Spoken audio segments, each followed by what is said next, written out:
Hoş geldiniz. Bugün Yağız Özgen'in boyacı sergisi üzerine sohbet edeceğiz.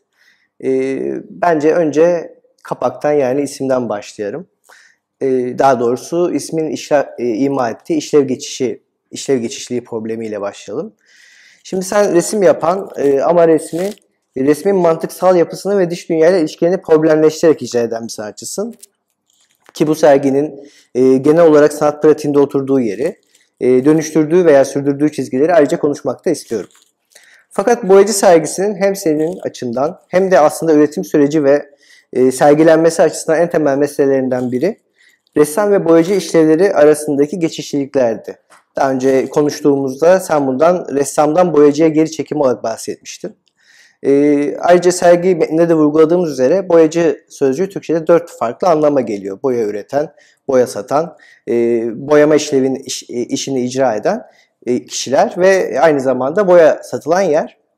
Senin için hem bu geri çekilmenin hem de işlevsel çokluğun yarattığı sanatsal imkanlar neler oldu? Şimdi aslında şu olguyla başlamak isterim. Türkçe'de boyacı sözcüğünün karşıladığını söylediğin o 4 işlevin arasında bunun İngilizce karşılığının karşıladığı anlam yok. Yani ressam yok. İngilizce'de boyacı sözcüğü duvar boyayan, nesnelere boya uygulayan kişi ve bir de sanatçı ile özdeşleşmiş bir manada kullanılan painter. Her ne kadar sanatçıyı bir ressama indirgeyemesek bile aslında sanatın tarihsel gelişimi içinde görüyoruz ki sanat dediğimiz etkinlik ressamlık ve heykeltıraşlıkla en azından tarihin bir kesiminde özdeşleşmiş durumda. Halbuki aynı sözcüğün, yani boyacılığın kastettiği anlamlardan bir tanesi bu değil.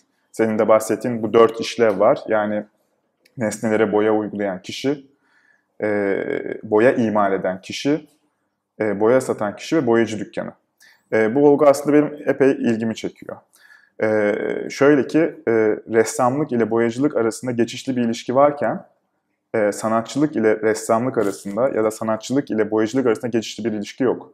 Bir kimse boyacı ya da ressam olmadan sanatçı olabilir ama boyacı olmadan ressam olamaz.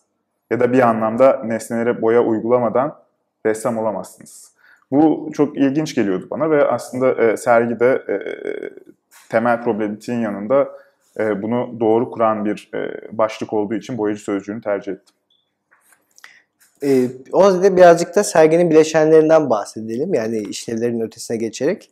Şimdi bir bütün olarak sergiye baktığımızda boyar madde, kimyasal sıvılar, boyalar gibi resimsel imgeye göre ham maddelerin, malzemelerin galeri mekanında bir şeyleri görünür kılarken kendileri görünmez kalan beyaz duvar, beyaz duvarın varoluşunu mümkün kılan ustaların malzemeleri, ile o malzemeye saklandığı depo gibi unsurların sergiye dahil edildiklerini, hatta işte boyar maddelerin ve ilgili kimyasalların odağa yerleştirildiğini görüyoruz. Evet. Başta da küçük bir cümleyle bahsettiğim sanat pratiğinle, yani sanatsal imgelerin analizi pratiğinle bu sergideki pratiğin arasında nasıl bir ilişki kurduğunu sormak istiyorum.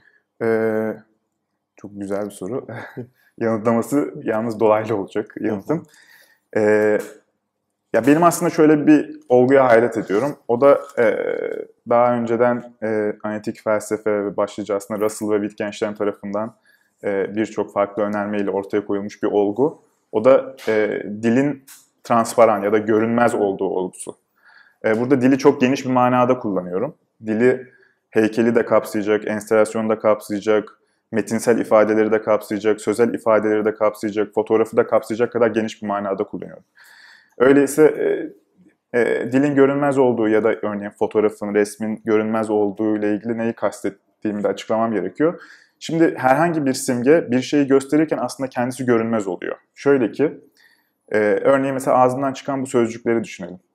Bu sözcükler ifade ettiği anlamını ortaya koyuyorlar ama o sırada kendileri görünmezler. Çünkü bunları fiziksel açıdan, yani duyulur dünyada ortaya çıktığı biçimiyle incelemeye başladığımızda aslında hiç de gösterdikleri şeylere benzemediklerini görüyoruz. Örneğin biraz önce işte ben konuşmak için havayı, akciğerlerimi genişleterek dolduruyorum. Sonra basınçla nefes borusundan ileri doğru itiyorum. Nefes ses telimden geçtiği için bir im ortaya çıkıyor. Ama bu imlerin birleşerek ortaya koydukları anlamına hiç de benzemiyor. Örneğin mesela masa sözcüğü ağzından çıkıyor ama bu sözcük betimlediği şeye hiç de benzemiyor. Ben bu olguya hayret ediyorum doğrusunu söylemek gerekirse. Ve bu sergide temelde bu problematiğin etrafında kurulmuş olan bir sergi. Yani bir resmin onu oluşturan, oluşturucu ögelerine doğru geri çözülmesi, çözümlenmesi, geriye doğru takip edilmesi.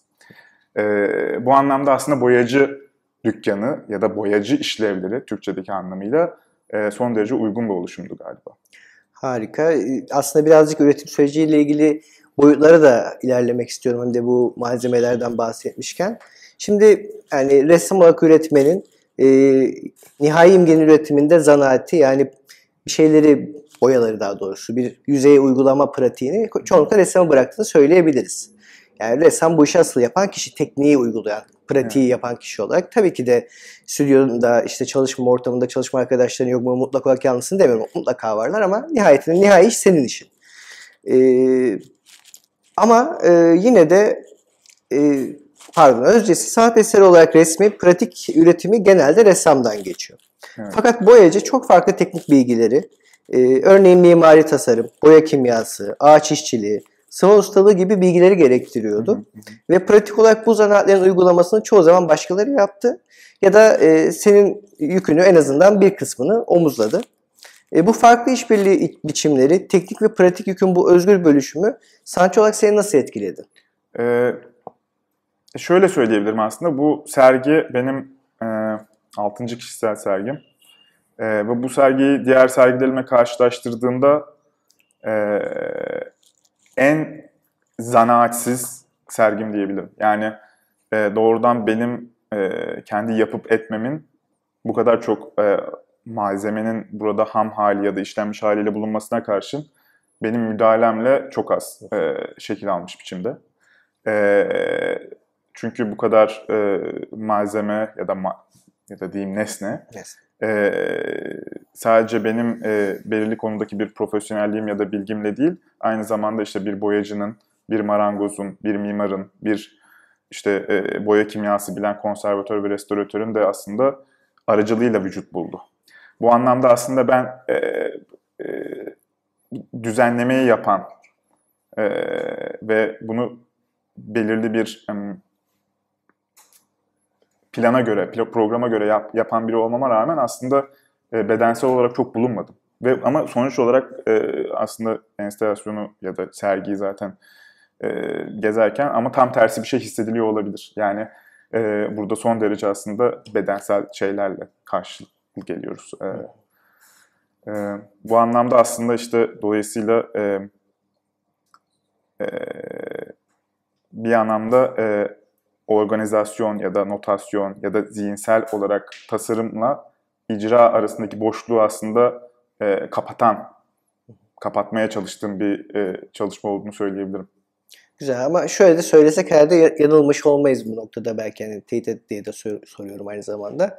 Bu zanaatlerin ve pratiklerin başkaları tarafından yüklenilmesi aslında fikri işle iştigal etme konusunda seni daha da özgür bıraktı. Tabii öyle. Yanıyla. Tabii öyle. Çok güzel. Şimdi işlevler, bileşenler ve üretim sürecinin ardından biraz da serginin atıf ufkuyla yani daha dışsal unsurlarıyla ilgili konuşalım istiyorum. Öncelikle baktığımız yerleştirmenin yani yapısı olarak yeniden üretilmiş ya da inşa edilmiş dükkanın dış iskelesini görüyoruz. Bunun Pedro Almodovar'ın bir filmiyle ilişkisi olduğunu biliyorum. Bize bu ilişkiden ve serginin nasıl çalıştığından bahsedebilir misin? Aslında bu yapının oluşturulmasında birkaç farklı unsur var. Bunları ayrı ayrı konuşmakta fayda var galiba. Bunlardan bir tanesi yapı bu sergi mekanında konumlandırılırken içinde sakladığı ya da sahnelediği atmosferi doğrudan göstermeyecek şekilde konumlandırıldı. Yani sergiye girdiğinizde aslında sahne arkasıyla karşılaşıyorsunuz. Sahneyle daha sonradan yani serginin içinde dolaşmaya başladıktan sonra karşılaşıyorsunuz. Bir tane unsurlardan ilk unsur galiba buydu. Bu tabii serginin problematiğini tek bir algı alanına ya da tek bir bakışa sunmamamı sağlıyor. İkinci unsurda sanırım en baştan beri bu çalışmayı düşünürken, hayal ederken hep sahneleyen yapı ile sahnelenen yapı ya da anlatı arasındaki ilişkinin olabildiğince kontrast olmasını istedim. Yani dışarıdan baktığınızda işte yapının olabildiğince ham malzemeler kullanıldığını görüyorsunuz. Fakat içine dolaşmaya başladığınızda başka bir atmosfer, işlenmiş işlenmiş başka bir atmosferle karşılıyorsunuz ve burada da yine malzemelerin hem işlenmiş hem de işlenmemiş halleriyle karşılaşıyorsunuz. Bu yani o karşıtlığı olabildiğince güçlü bir şekilde koymaya çalıştım. Bir ikinci unsur buydu ve son olarak da senin bahsettiğin unsur var. Bütün bu yapıyı hayal ederken işte Pedro Almodovar'ın İnsan Sesi filmi deki kurgu hep aklımın bir tarafından geçiyordu bu. Kısaca anlatmak gerekirse filmde Tilda Swinton kadın karakteri canlandırıyor ve kadın karakter belli ki birkaç gün önce sevgilisinden ayrılmış ve telefonda onunla konuşuyor ve bir sürü hezeyan yaşıyor. Sahnenin içinde bir de köpek var, başka canlı hiçbir varlık yok. Fakat evin içinde dolaşırken kadın karakter kamerada onu takip ediyor ve kimi zaman sahnenin sahne olduğunu açık edecek şekilde biz sahne arkasıyla karşılaşıyoruz. Yani sahnenin konstrüksiyonuyla karşılaşıyoruz. Bu fikir de ilham oldu. Yani o izlediğim filmde bir anlamda ilham oldu diyebilirim. Çok güzel. Bir de iskelenin malzemesinden de bahsedelim isterim. Köknar ağacı senin pratiğinde tam olarak nereye oturuyor? Bu köknar ağacı malzeme olduğu için soruyorum. Ya köknar ağacı aslında tuval yapımında çok kullanılan bir malzeme.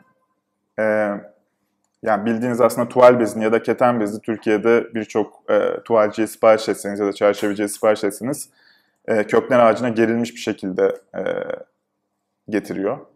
Dolayısıyla aslında köknar ağacı tuvalde bezin taşıyıcısı, bez boyanın taşıyıcısı, boya işte ve en sonunda vernik var. Aslında bir anlamda daha üç boyutlu bir şekilde bunu düşünebiliriz. Burada köknar ağacı işte MDF panelleri, yüzeyleri taşıyor. O işte kara sıvayı taşıyor. Kara sıvaların da üzerinde metal raflar ve boyalar var. Ve bir yandan da vernikler var. Aslında bütün bu malzemelerin dört boyutluluğunu vurgulayacak şekilde aslında kurgulamaya çalıştım bütün bu yapıyı. Bir de pigment çuvallarının koyulduğu palet hakkında da konuşalım isterim. Bunun kaide mi? Yani pigment çuvallarını bir heykel gibi taşıyan bir kaide mi? Yoksa sanatın dışına düşen salt işlevsel bir unsur olduğunu da tartışmıştık. Biraz da bundan bahsedebilir misin? Olur ama ondan bahsetmeden önce bu yapının başka bir çıkış noktası daha var. Onu da bahsetmem gerekiyor. Bu yapı aslında hemen galerinin yakındaki Perşembe Pazarı'ndaki bir eski gümrük binasının içindeki boyacı ve hırdavatçılardan hareket ediyor. Oradan ilham alıyor bir anlamda. 2009 hatta daha öncesi bile olabilir. 2009 yılından beri ziyaret ettiğim bir boyacı dükkanı. Son derece iktidai bir yer.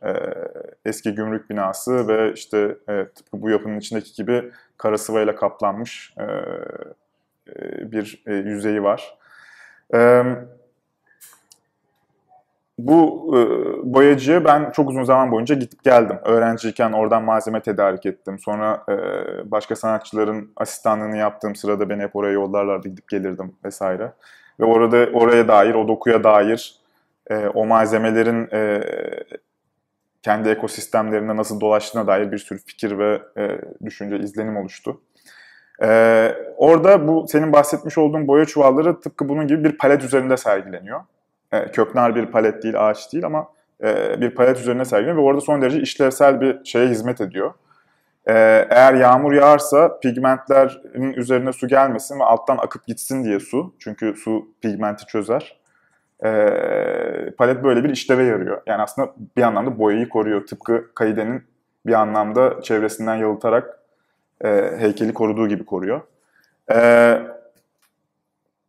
Bunları aslında doğrudan yere de konumlandırabilirdim ama o paletle birlikte gelmesinin daha doğru olduğu, yani bu aradaki bulanık nokta, yani heykelin kaidesiyle işte boyar maddelerin paleti arasında böyle bir aradaki sınırı böyle bulanıklaştırabilir miyim diye düşündüğüm bir tarafı vardı. Konuşmak istediğim son mesele ise yine senin sanat pratiğinle bu serginin işgal ettiği yerle ilgili. Çok değil birkaç ay önce New York'ta Astronomy Picture of the Day isimli bir sergin oldu. Sanırım o çalışmayı da senin sanat pratiğinde imgenin mantıksal analizi çizgisine yerleştirmekle bir hata yapmış olmam.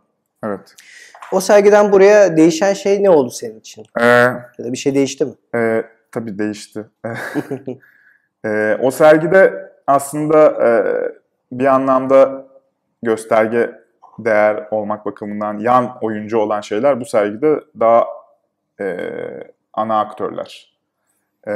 Şöyle ki o sergide bir triptik resim vardı köşeye konumlandırılmış ve o köşeye konumlandırılmış üzerindeki renk alanı kadar resmin hemen önündeki masada da bir o kadar boya vardı. İsimlendirilmiş boya poşeti vardı. Bunlar aslında yani resimdeki renk alanlarıyla masanın üzerindeki boyalar birebir eşlenmiş durumdaydı. Ama halen daha o sergide tabii resmin tarihsel değeri nedeniyle galiba bir hiyerarşi oluşuyordu. Yani boyalar resmi okumak için bir araç gibi görülüyordu. Ben bu sergide aslında onu biraz tam tersine çevirmeye çalıştım. Yani duvardaki boya renk alanlarını asıl sergilenen nesnelerin birer çıktısı olarak kurgulamaya çalıştım. Dolayısıyla aslında roller bir anlamda değişti, hiyerarşisi değişti. Çok güzel. Bir de aslında az önceki muhabbetimizde Armağan Boy'dan da bahsetmişken yerellik meselesiyle ilgili konuşmak istiyorum. İşte Astronomy Picture of the Day'de diğer çalışmalarda yani mantıksal bir analize yoğunlaşan çalışmalar her yerde çalışma kabiliyetine sahipler. Yani her dilde, her coğrafyada sorabileceğimiz temel sorular bunlar çünkü. Fakat imgenin cisimsel boyutlarına eğilen boyacının farklı bir işleme biçimi var. Yani galeri mekanı ile Karaköy'de Galata Köprüsü'nün öte yanında bulunan dükkan arasında bir ilişki kuruyor sonuçta neticede. Evet. Bu ilişki sence bu sergi ne derece yerelleştiriyor? Şunu söyleyeyim, bu serginin oluşmasında, bu problematiğin daha doğrusu vücut bulmasında o bölgenin dokusunun, oradaki hırdavatçıların, Armağan Boya'nın ya da işte diğer boyacıların benim başlangıç noktam olması bakımından önemi var. Ama bu sergi orayı resmetmiyor. Onu söylemem gerekiyor, belirtmem gerekiyor. Yani oradan ilham alıyor. Başka birçok şeyden de ilham aldığı gibi. Ama şu var ki yapısal olarak bunu inşa ederken orayı çok gözlemledim.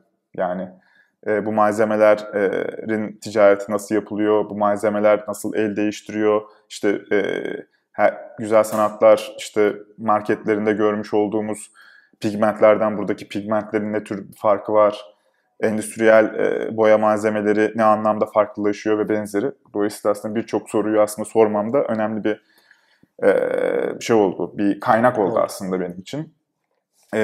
Dolayısıyla yapısal olarak bu sergiyi başka bir yerde kursam yapısal olarak çok büyük bir şey değişmezdi. Gittiği yerde yeniden ele alınırdı birçok şey. Ama detaylarında değişiyor olabilirdi. Örneğin başka bir ülkede bu tür bir çalışmayı tekrar edecek olsaydım belki oranın endüstriyel marketlerine bakardım.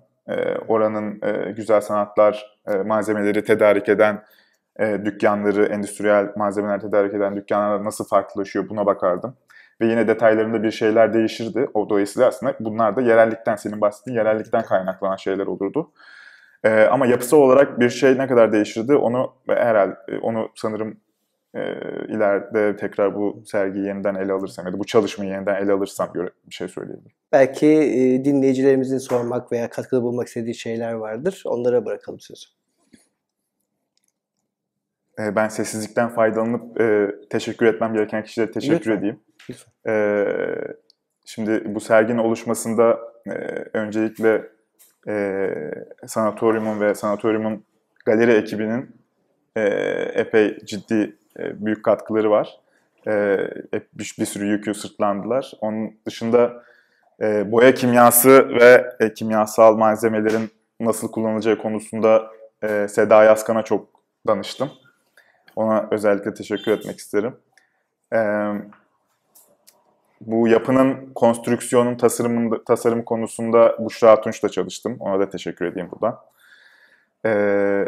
Kendi çalışma ekibime teşekkür edeyim.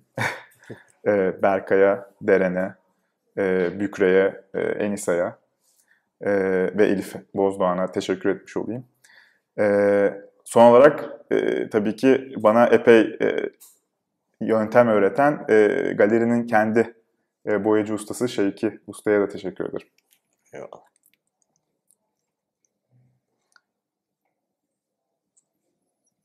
Var mı sizlerden bir şey sormak isteyen, bir şey eklemek isteyen? Eski usul demişken onun yandaki girdiğimizde gördüğümüz şey onun deposu mu oluyor? Evet. Ya aslında şöyle, o sergide bizi karşılayan o bölüm daha önceden var olan bir bölüm. Fakat beyaz bir kapakla kapatılmıştı ve önünde bir masa vardı. Dolayısıyla aslında sergiyi genel olarak gezen izleyicilerin aslında görebileceği bir alan değildi. Ya orayla ilgili hep bir çalışma yapma fikri vardı aklımda. Bu sergi de ona çok elverişliydi aslında. Benim tek yaptığım şey aslında masayı oradan kaldırıp, konumunu değiştirip var olan kapağı bir camla değiştirmek ve içeride Şevki Usta'nın malzemelerini koyduğu yeri sadece bir ışık koyup göstermek. Oradaki nesnelerin hiçbiri benim tarafımdan düzenlenmedi. Yani ne kullandım onları ne de ben konumlarını falan, boya kutularının, işte bidonların falan konumunu falan ben belirlemedim. Şevki Usta, yani boyacımız nasıl bıraktıysa o şekilde sadece bir ışık koyup sergiledim. Başka onun dışında herhangi bir müdahale yok. Evet. Ben New York sergisini görmedim ama işi gördüm. Bu hiyerarşinin tekrar düzenlenmesinin çok iyi uygulandığını düşünüyorum. Çünkü ben tam anlattığım gibi düşünmüştüm duvarları hakikaten. Bilmiyorum, yani sanat tebrik edilebilir bir şey midir ama ben tam olarak böyle düşünmüştüm. Teşekkürler. Teşekkür ederim. Ben bir yorum yapmak istiyorum. Tabii. Bu sergide bir hususu çok özgün buldum. Normalde dışarıdan galeri mekanına getirilen nesnelere çok aşinayız. Yani bunun çok ekstrem örnekleri de var. Özellikle yani dükkan açan sanatçılar vesaire. Ama burada ilginç bir şey, resmi terk etmeden hala resmin olanakları içinde başka meslekleri hala yapıyor olmak ve bunları anlatmamak, temsil etmemek. Yani kastettiğim ressamlıkla boyacılığın çok ustaca üst üste bindirilmesi kavramsal olarak. Bu beni çok etkiledi. Dışarıdan gelmiyor yani. Zaten bu kaleye boyunca. İşte ya da bunlar nalburlarda gördüğüm şeyler. Evet. Ya da keza endüstriyel estetiği de aslında çok dışarıdan geldiğini görüyoruz. Galeri mekanında. Ama burada zorunlu bir estetik var yine. Yani resim yapmak için gerekli malzemeler. Dükkan keza öyle ya da palet işte kaideyi çağırıyor. Kaide işlemini yapıyor gerçekten. Evet. Sürdürüyor ama bir taraftan da şeyini de koruyor. Kendi işlevini. Bunu ben çok özgün buldum. Yani iki işlevi de ayakta tutarak normalde birbirini eler. Evet. Ve bir kafa karışıklığı yaratıyor. Bunu paylaşmak istemiştim. Bir de bilmiyorum sen ne düşünüyorsun ama aşırı bana böyle brutalist.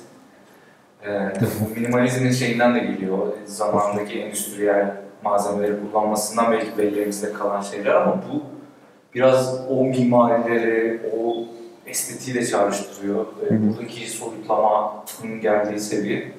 Bilmiyorum o anlamda o tip duygularla hiç ilgilendin mi?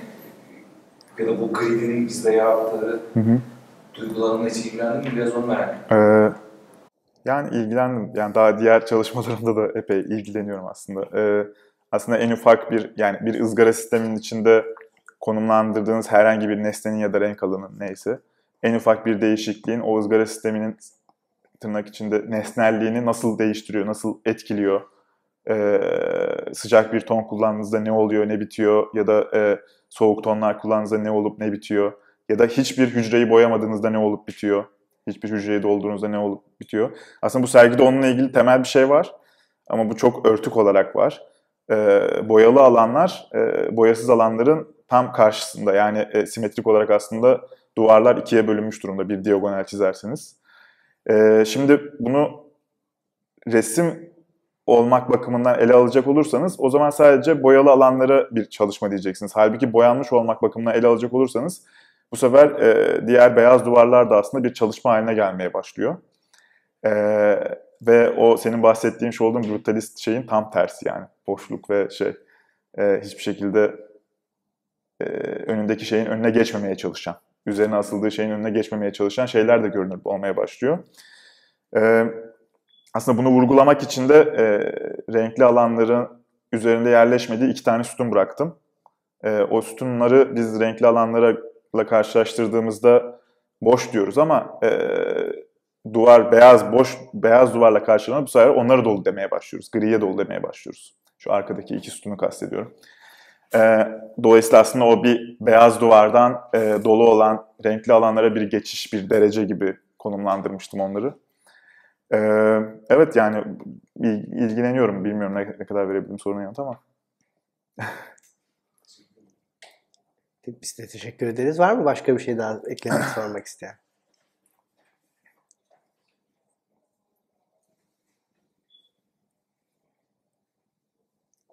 Tamamız herhalde. Senin son eklemek istediğin bir şeyler var mı? Yok. Dediğim gibi teşekkürler. Tekrar. Evet. Geldiğiniz için çok teşekkür ederiz. Umarım keyif almışsınızdır. Tamamdır. Teşekkür ederim.